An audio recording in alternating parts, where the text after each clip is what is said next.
The Story of Civilization, Volume 5, The Renaissance, Part 2, by Will Durant. Continued, Cassette 2, Side 2. Meanwhile, Alexander was facing the political problems of a papacy caught between the millstones of scheming Italian powers. The Papal States had again fallen into the hands of local dictators who, while calling themselves vicars of the Church, had snatched the opportunity provided by the weakness of Innocent VIII to re-establish the practical independence that they or their predecessors had lost under Albornoz or Sixtus IV. Some papal cities had been seized by neighboring powers. So Naples had taken Sora and Aquila in 1467, and Milan had appropriated Forli in 1488. Alexander's first task, then, was to bring these states under a centralized papal rule and taxation, as the kings of Spain, France, and England had subdued the feudal lords. This was the mission that he assigned to Caesar Borgia, who accomplished it with such speed and ruthlessness as made Machiavelli gape with admiration. Closer to Rome, and more immediately harassing, was the turbulent autonomy of the nobles, theoretically subject, actually hostile and dangerous, to the popes. The temporal weakness of the papacy since Boniface VIII, who died in 1303, had allowed these barons to maintain a medieval feudal sovereignty on their estates, making their own laws, organizing their own armies, fighting at will their private and reckless wars, to the ruin of order and commerce in Latium. Soon after Alexander's succession, Franceschetto Cibo sold to Virginio Orsini, for 40,000 ducats, or $500,000, estates left him by his father Innocent VIII. But this Orsini was a high officer in the Neapolitan army. He had received from Ferrante most of the money for the purchase. In effect, Naples had secured 2 strategic strongholds in papal territory. Alexander reacted by forming an alliance with Venice, Milan, Ferrara, and Siena, raising an army, and fortifying the wall between Sant'Angelo and the Vatican. Ferdinand II of Spain, fearing that a combined attack upon Naples would end the Aragon power in Italy, persuaded Alexander and Ferrante to negotiate. Orsini paid the Pope 40,000 ducats for the right to retain his purchases, and Alexander betrothed his son Geoffrey, then 13, to Sanchia, the pretty granddaughter of the Neapolitan king, in 1494. In return for Ferdinand's happy mediation, Alexander awarded him the 2 Americas. Columbus had discovered the Indies some 2 months after Alexander's succession, and had presented them to Ferdinand and Isabella. Portugal claimed the New World by virtue of an edict of Calixtus III in 1479, which had confirmed her claim to all lands on the Atlantic coast. Spain retorted that the edict had in mind only the eastern Atlantic. The states were near war when Alexander issued 2 bulls, on May 3rd and 4th, 1493, allotting to Spain all discoveries west, and to Portugal all those east, of an imaginary line drawn from pole to pole 100 Spanish leagues west of the Azores and Cape Verde Islands, in each case on condition that the lands discovered were not already inhabited by Christians, and that the conquerors would make every effort to convert their new subjects to the Christian faith. The grant of the Pope, of course, merely confirmed a conquest of the sword, but it preserved the peace of the peninsular powers. No one seems to have thought that non-Christians had any rights to the lands in which they dwelt. If Alexander might distribute continents, he found it difficult to hold the Vatican. When Ferrante of Naples died in 1494, Charles VIII decided to invade Italy and restore Naples to French rule. Fearing deposition, Alexander went to the extraordinary step of soliciting help from the Sultan of the Turks. In July 1494, he sent a papal secretary, Giorgio Bocciardo, to warn Bajazet II that Charles VIII was planning to enter Italy, take Naples, depose or control the Pope, and use Gem as a pretender to the Ottoman throne in a crusade against Constantinople. Alexander proposed that Bajazet should make common cause with the papacy, Naples, and perhaps Venice against the French. Bajazet received Bocciardo with oriental courtesy, sent him back with the 40,000 ducats due for the maintenance of Gem, and with an envoy of his own to Alexander. At Senigallia, Bocciardo was captured by Giovanni della Rovere, brother to the disaffected cardinal. The 40,000 ducats were seized, together with 5 letters allegedly from the Sultan to the Pope. One letter proposed that Alexander should put Gem to death and send the dead body to Constantinople. Upon its receipt, the Sultan would pay the Pope 300,000 ducats, or $3.75 million, with which your highness may buy some dominions for your children. Cardinal della Rovere gave copies of the letters to the French king. Alexander claimed that the cardinal had forged the letters and had invented the whole story. The evidence supports the authenticity of Alexander's message to Bajazet, but discounts the Sultan's reply as probably forged. Venice and Naples had already entered into similar negotiations with the Turks. Francis I would later do likewise. To rulers, religion, like almost everything else, is a tool of power. Charles came, advanced through friendly Milan and frightened Florence, and approached Rome in December of 1494. The Colonna supported him by preparing to invade the capital. A French fleet seized Ostia, Rome's port at the mouth of the Tiber, and threatened to stop the supply of grain from Sicily. Many cardinals, including Ascanio Sforza, declared for Charles. Virginio Orsini opened his castles to the king. Half the cardinals in Rome besought him to depose the pope. Alexander withdrew to Castel Sant'Angelo and sent envoys to treat with the conqueror. Charles did not wish, by attempting to remove the pope, to rouse Spain against him. His goal was Naples, whose wealth was ever in the thoughts of his officers.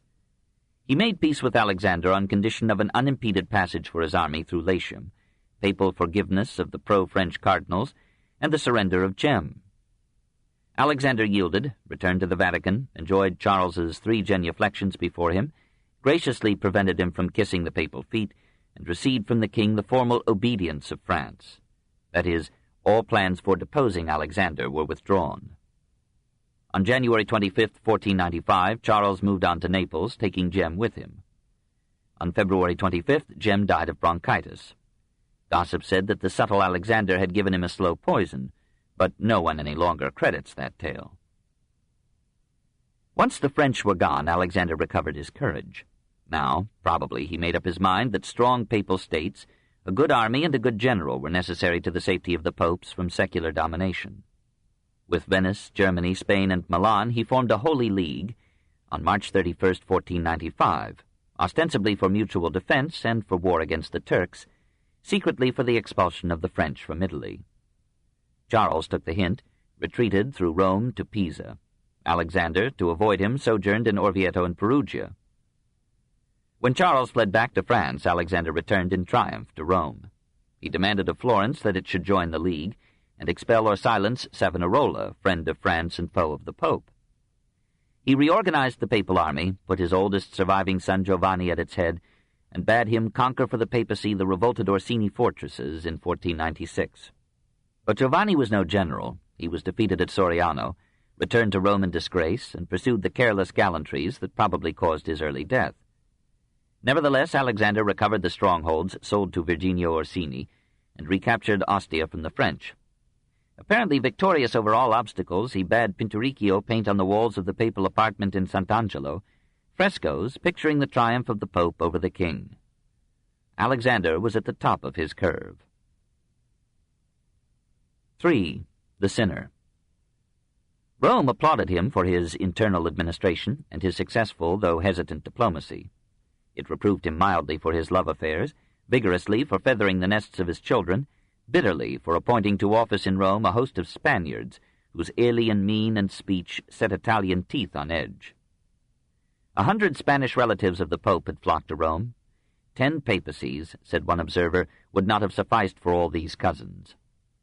Alexander himself was by this time fully Italian in his culture, policy, and ways, but he still loved Spain, spoke Spanish too frequently with Caesar and Lucrezia, elevated 19 Spaniards to the cardinalate, and surrounded himself with Catalan servants and aides.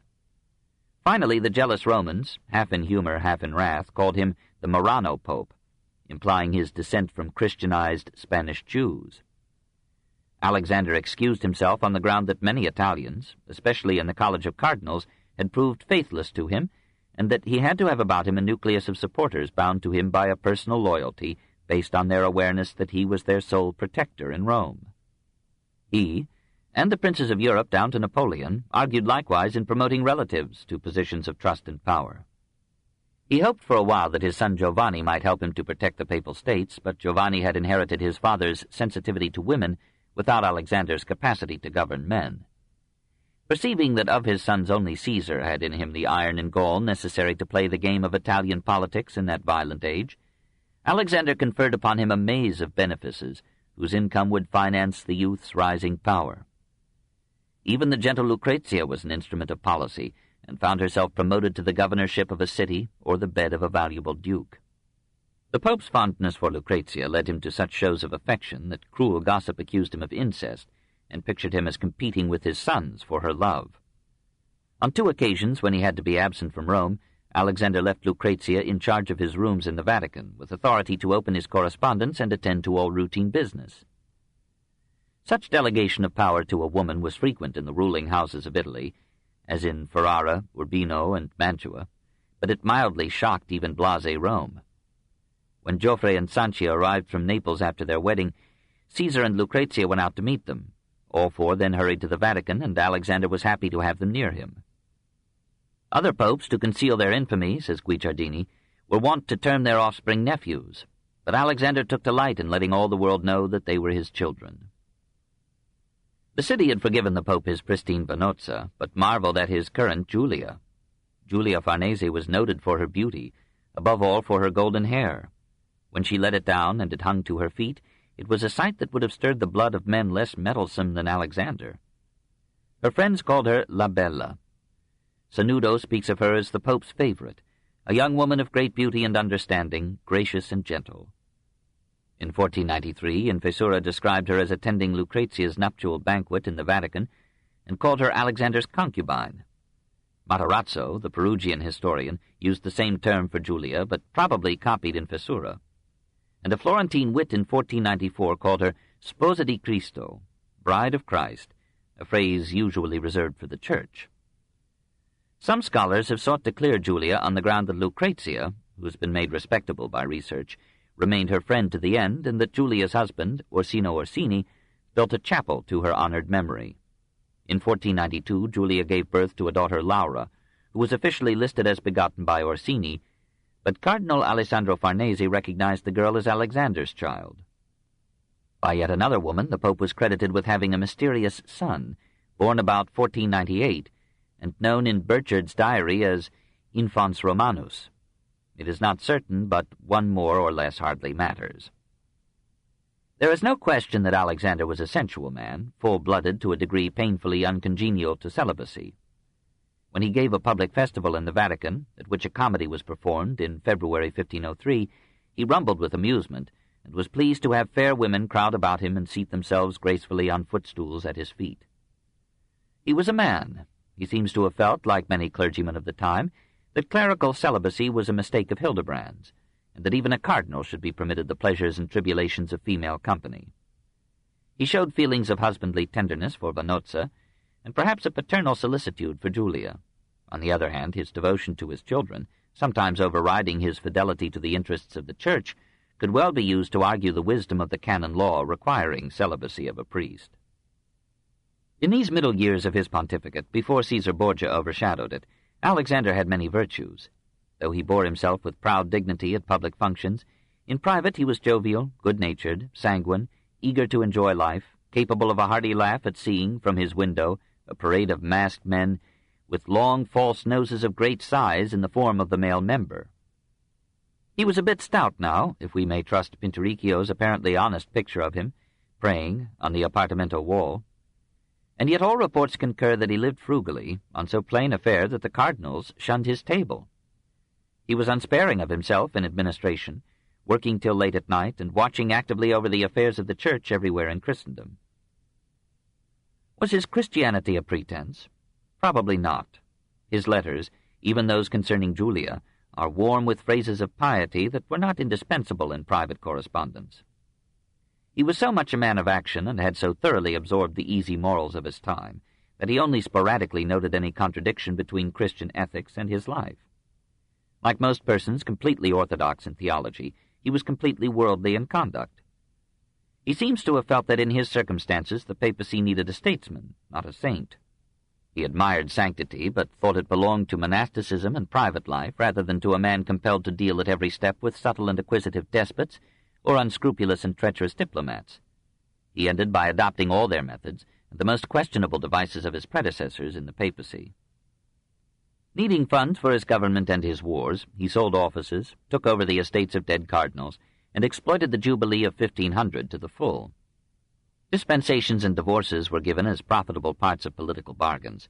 So King Ladislaus VII of Hungary paid 30,000 ducats for the annulment of his marriage with Beatrice of Naples. Had Henry VIII such an Alexander to deal with, he would have remained to the end a defender of the faith. When the Jubilee threatened to be a financial disappointment because would-be pilgrims stayed home through fear of robbery, pestilence, or war, Alexander, not to be cheated, and following pontifical precedents, issued a bull on March 4, 1500, detailing by what payments Christians might obtain the Jubilee indulgence without coming to Rome, at what cost penitents might gain absolution from consanguineous marriages, and how much a clergyman should pay to be forgiven simony and irregularity. On December 16th, he extended the Jubilee till Epiphany. The collectors promised payers that the funds gathered in by the Jubilee would be used in a crusade against the Turks. The promise was kept in the case of Polish and Venetian collections, but Caesar Borgia used Jubilee proceeds to finance his campaigns for the recovery of the Papal States. To further celebrate the Jubilee, Alexander, on September 28, 1500, created 12 new cardinals, who paid a total of 120,000 ducats for their appointment. And these promotions, says Guicciardini, were made not of such as had the most merit, but of those that offered the most money. In 1503 he named 9 additional cardinals at a commensurate price. In the same year he created ex nihilo 80 new offices in the Curia, and these places, according to the hostile Venetian ambassador Giustiniani, were sold at 760 ducats each. A satirist attached to the statue of Pasquino in 1503 a stinging pasquinade. Vendit Alexander claves altaria Christum, vendere jure potest, emerat ipse prius. The keys, the altars Alexander sells, and Christ, with right, since he has paid for them. By canon law, the property left by an ecclesiastic at his death reverted to the Church, except as the Pope might otherwise allow.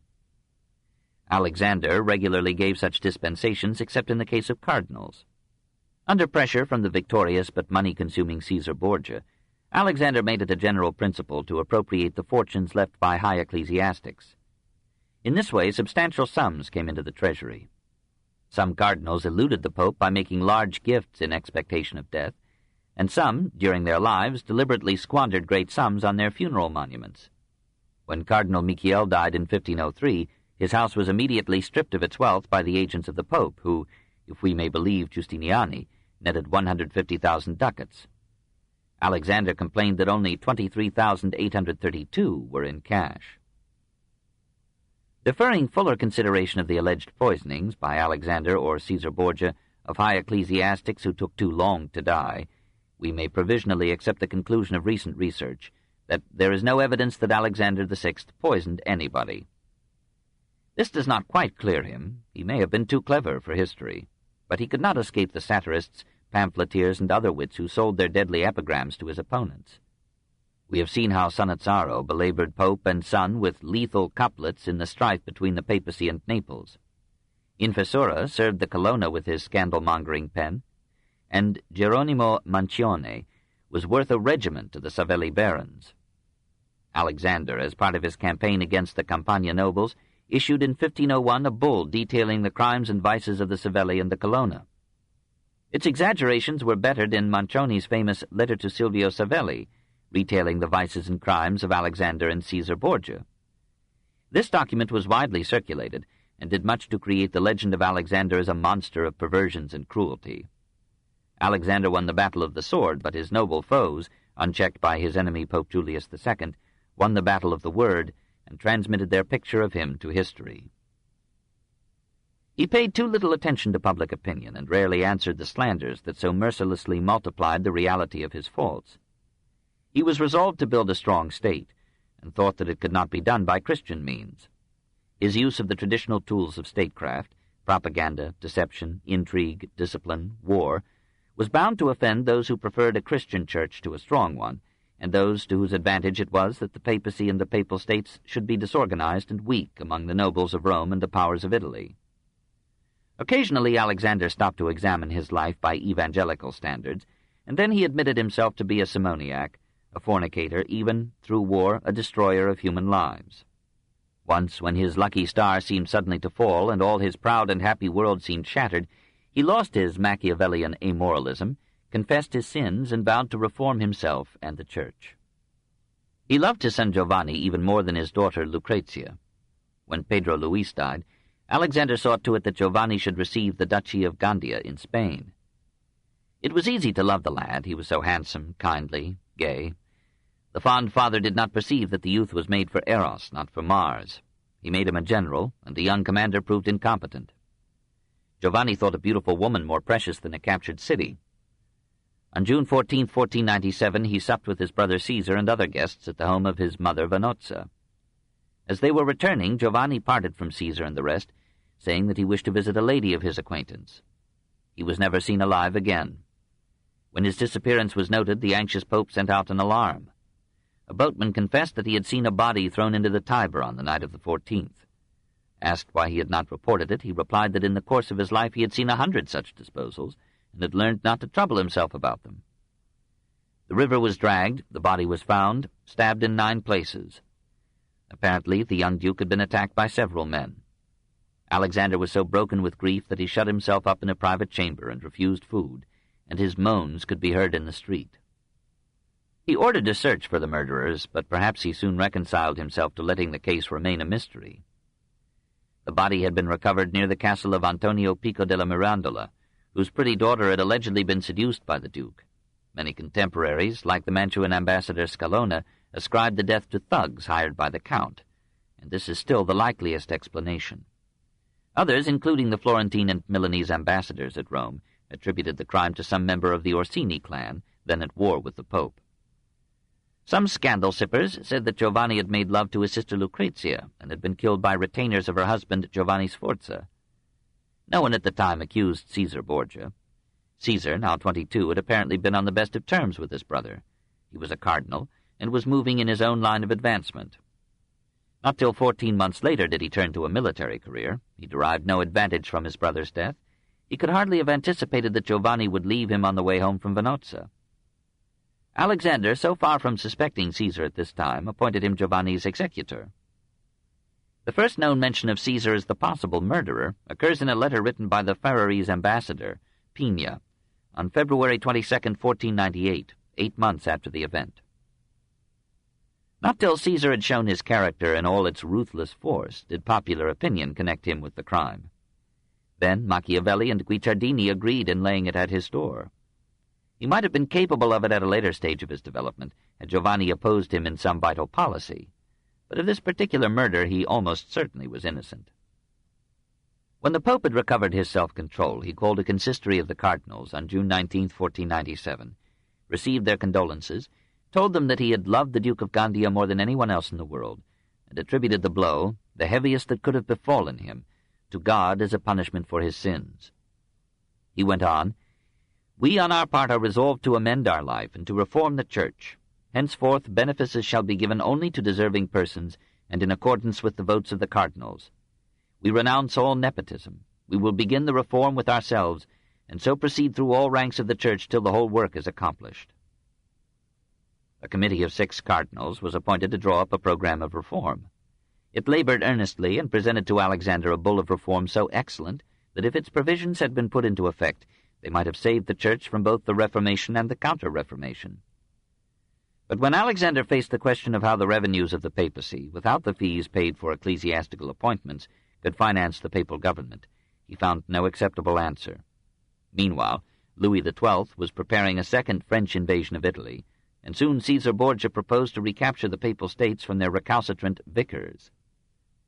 The dream of a powerful political structure that would give the Church a physical and financial leverage in a rebellious and fluent world absorbed the spirit of the Pope. He deferred the reforms from day to day. At last he forgot them in the exciting successes of a son who was conquering a realm for him and making him every ounce a king. 4. Caesar Borgia. Alexander had many reasons to be proud of his now oldest son. Caesar was blond of hair and beard, as many Italians wanted to be. Keen of eye, tall and straight, strong, and a stranger to fear. Of him, as of Leonardo, his courage and skill, he left the arena to the professionals. He introduced the sport into the Romagna, as well as at Rome, but after a few amateur matadors had been gored, it was sent back to Spain. To think of him as an ogre is to miss him widely. One contemporary called him a young man of great and surpassing cleverness and excellent disposition, cheerful, even merry, and always in good spirits. Another described him as far superior in looks and wit to his brother, the Duke of Gandia. Men noted his grace of manner, his simple but costly garb, his commanding glance, and air of one who felt that he inherited the world. Women admired but did not love him. They knew that he took them lightly and lightly cast them aside. He had studied law in the University of Perugia, enough to sharpen the natural shrewdness of his mind. He spared little time for books or culture, though like everybody he wrote verses now and then. Later he flaunted a poet on his staff. He had a discriminating appreciation of the arts. When Cardinal Raffaello Riario refused to buy a Cupid because it was no antique but the work of an unknown Florentine youth, Michelangelo Buonarroti, Caesar gave a good price for it. He was clearly not made for an ecclesiastical career, but Alexander, having bishoprics rather than principalities at his disposal, made him Archbishop of Valencia in 1492, then Cardinal in 1493. No one took such appointments as religious. They were means of supplying income to youths who had influential relatives, and who might be trained for the practical management of ecclesiastical property and personnel. Caesar took minor orders, but never became a priest. Since canon law excluded bastards from the cardinalate, Alexander, in a bull of September 19, 1493, declared him the legitimate son of Venozia and Darignano. It was inconvenient that in a bull of August 16, 1482, Sixtus IV had described Caesar as the son of Rodrigo, bishop and vice-chancellor. The public winked and smiled, accustomed to see legal fictions veil untimely truths.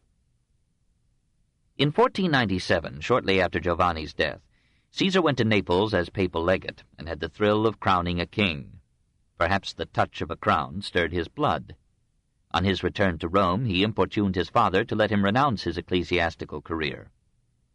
There was no way of releasing him from it except through Alexander's frank admission to the College of Cardinals that Caesar was his illegitimate son. It was so done, and the appointment of the young bastard to the cardinalate was duly declared invalid on August 17, 1498. His illegitimacy restored, Caesar turned with zest to the game of politics. Alexander hoped that Federigo III, King of Naples, would accept Caesar as husband for his daughter Carlotta, but Federigo had different tastes. Deeply offended, the Pope turned to France, hoping to secure its help in reclaiming the Papal States. An opportunity came when Louis XII asked for the annulment of a marriage that had been forced upon him in his youth, and which he claimed had never been consummated. In October 1498, Alexander sent Caesar to France bearing a decree of divorce for the king, and 2,000 ducats with which to woo a bride. Pleased with the divorce, further pleased by a papal dispensation to marry Anne of Brittany, widow of Charles VIII, Louis offered Caesar the hand of Charlotte d'Albret, sister to the King of Navarre. Moreover, he made Caesar Duke of Valentinois and Diwa, 2 French territories to which the papacy had some legal claim. In May 1499, the new duke, Valentino, as he was henceforth called in Italy, married the good, beautiful, and wealthy Charlotte, and Rome, told the news by Alexander, lit bonfires of rejoicing over the marriage of their prince.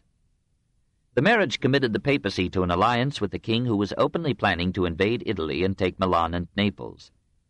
Alexander was as guilty in 1499 as Lodovico and Savonarola had been in 1494. This alliance undid all the work of the Holy League that Alexander had helped to form in 1495, and it prepared the scene for the wars of Julius II. Caesar Borgia was among the notables who escorted Louis XII into Milan on October 6, 1499. Castiglione, who was there, described Duke Valentino as the tallest and handsomest man in all the king's stately retinue. His pride matched his appearance. His ring bore the inscription, Fais ce que doit, advienne que pourra. Do what you must, whate'er betide. His sword was engraved with scenes from the life of Julius Caesar, and bore 2 mottos. On one side, Alea iacta est, The die is cast. On the other, aut Caesar, aut nullus. Either Caesar or nobody.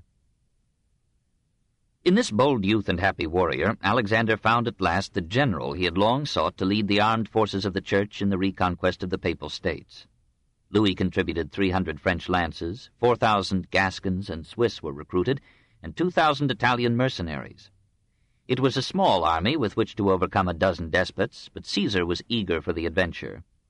To add spiritual to military weapons, the Pope issued a bull solemnly declaring that Caterina Sforza and her son, Ottaviano, held Imola and Forli, Pandolfo Malatesta held Rimini, Giulio Varano held Camerino, Astore Manfredi held Faenza, Guidobaldo held Urbino, Giovanni Sforza held Pesaro, only by usurping lands, property, and rights long pertaining in law and justice to the Church, that they were all tyrants who had abused their powers and exploited their subjects, and that they must now resign or be expelled by force. Possibly, as some charged, Alexander dreamed of welding these principalities into a kingdom for his son. It is unlikely, for Alexander must have known that neither his successors nor the other states of Italy would long tolerate a usurpation more illegal and unwelcome than any that it would have replaced. Caesar himself may have dreamed of such a consummation. Machiavelli hoped so, and would have rejoiced to see so strong a hand unite all Italy and expel all invaders. But to the end of his life Caesar protested that he had no other aim than to win the states of the Church for the Church, and would be content to be a governor of the Romagna as a vassal of the Pope. In January 1500, Caesar and his army marched over the Apennines to Forli. Imola surrendered at once to his deputy, and the citizens of Forli threw open the gates to welcome him. But Caterina Sforza, as she had done 12 years before, bravely held the citadel with her garrison. Caesar offered her easy terms. She preferred to fight. After a brief siege, the papal troops forced their way into the Rocca and put the defenders to the sword. Caterina was sent to Rome and was lodged as an unwilling guest in the Belvedere wing of the Vatican. She refused to resign her right to rule Forli and Imola. She tried to escape and was transferred to Sant'Angelo. After 18 months, she was released and entered a nunnery. She was a brave woman, but quite a virago. She was a feudal ruler of the worst type, and in her dominions, as elsewhere in the Romagna, Caesar was regarded as an avenger commissioned by heaven to redress ages of oppression and wrong. But Caesar's first triumph was brief. His foreign troops mutinied because Caesar had insufficient funds to pay them. They were hardly appeased when Louis XII recalled the French detachment to help him recapture the Milan that Lodovico had for a moment regained. Caesar led his remaining army back to Rome and received almost the honors of a victorious Roman general. Alexander gloried in his son's success. The Pope, reported the Venetian ambassador, is more cheerful than ever. He appointed Caesar papal vicar for the conquered cities and began to lean fondly on his son's advice. The receipts from the Jubilee and from the sale of red hats replenished the treasury, and Caesar could now plan a second campaign. He offered a convincing sum to Paolo Ursini to join the papal forces with his armed men. Paolo came, and several other nobles followed suit. With this clever stroke, Caesar enlarged his army and protected Rome from baronial raids during the absence of the papal troops beyond the Apennines. Perhaps by similar inducements and the promise of spoils, he enlisted the services and soldiers of Gianpaolo Baglioni, lord of Perugia, and engaged Vitellozzo Vitelli to lead the artillery. Louis XII sent him a small regiment of lancers, but Caesar was no longer dependent upon French reinforcements. In September 1500, at Alexander's urging, he attacked the castles occupied by hostile Colonna and Savelli in Latium. One after another surrendered. Soon Alexander was enabled to make a tour in safety and triumph through regions long lost to the papacy. He was received everywhere with popular acclaim, for the feudal barons had not been loved by their subjects. When Caesar set out on his second major campaign in October 1500, he had an army of 14,000 men, with a retinue of poets, prelates, and prostitutes to service his troops. Anticipating their arrival, Pandolfo Malatesta vacated Rimini, and Giovanni Sforza fled from Pesaro. The two cities welcomed Caesar as a liberator. At Faenza, Astore Manfredi resisted, and the people supported him loyally. Borgia offered generous terms. Manfredi rejected them. The siege lasted all winter. Finally, Faenza surrendered on Caesar's promise of leniency to all. He behaved handsomely to the citizens, and was so warm in praising Manfredi's resolute defense that the defeated apparently fell in love with the victor, and remained with him as part of his staff or retinue. Astore's younger brother did the same, though both were free to go wherever they wished. For 2 months they followed Caesar in all his wanderings, and were treated with all respect. Then, suddenly, on reaching Rome, they were thrown into the Castel Sant'Angelo. There they remained for a year. Then, on June 2nd, 1502, their bodies were thrown up by the Tiber. What made Caesar or Alexander condemn them is not known. Like 100 other strange events in the history of the Borgias, the case remains a mystery that only the uninformed can solve. Caesar, now adding Duke of Romagna to his titles, studied the map and decided to complete the task assigned him by his father. Camerino and Urbino remained to be taken. Urbino, though doubtless papal in law, was almost a model state as politics then went. It seemed a disgraceful thing to depose so loved a couple as Guidobaldo and Elisabetta, and perhaps they would now have consented to be papal vicars in fact as well as name. But Caesar argued that the city blocked his easiest avenue to the Adriatic, and might, in hostile hands, cut off his communications with Pesaro and Rimini. We do not know if Alexander agreed. It seems incredible, for about this time he persuaded Guidobaldo to lend the papal army his artillery. It is more likely that Caesar deceived his father, or changed his own plans. On June 12, 1502, now with Leonardo da Vinci as his chief engineer, he set out on his third campaign, apparently headed for Camerino. Suddenly he turned north and approached Urbino so rapidly that its invalid ruler had barely time to escape, leaving the city to fall undefended into Caesar's hands on June 21st. If this move was made with Alexander's knowledge and consent, it was one of the most despicable treacheries in history, though Machiavelli would have been thrilled by its subtlety.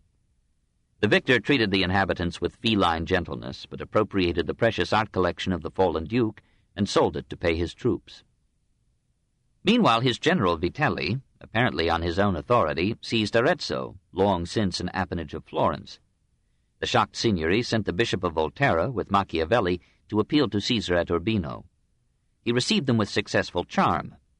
"I am not here to play the tyrant," he told them, "but to extinguish tyrants." He agreed to check Vitelli and restore Arezzo to Florentine allegiance. In return, he demanded a definite policy of mutual friendliness between Florence and himself. The bishop thought him sincere, and Machiavelli wrote to the signory with undiplomatic enthusiasm. "This lord is splendid and magnificent, and is so bold that there is no enterprise so great that it does not seem to him small. To gain glory and dominions he robs himself of repose, and knows neither danger nor fatigue. He comes to a place before his intentions are understood. He makes himself well liked among his soldiers, and has chosen the best men in Italy.